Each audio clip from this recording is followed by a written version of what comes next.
Summary. Keep working on your problem in a step-by-step manner. Remind yourself about any progress you've made and congratulate yourself if you're able to solve the problem. Perhaps it is time to tackle a new problem.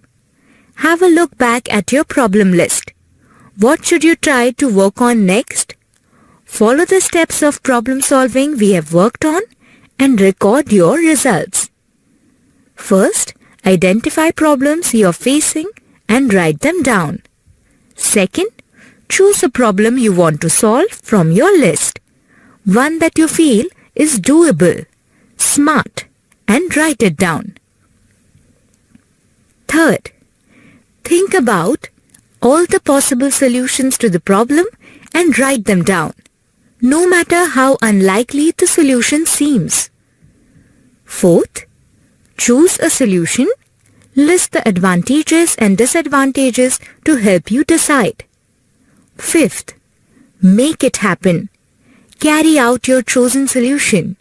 You may need to break it down into smaller steps. Smart thinking applies here too. Remember to congratulate yourself when you solve a problem, and once solved, you can begin working on a new problem. Now the tip is, watch out for negative thoughts. Remember, when you're depressed, you're likely to have negative thoughts popping into your mind.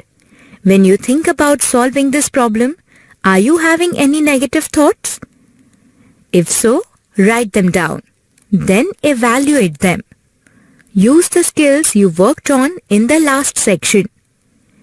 How is this thinking holding you back?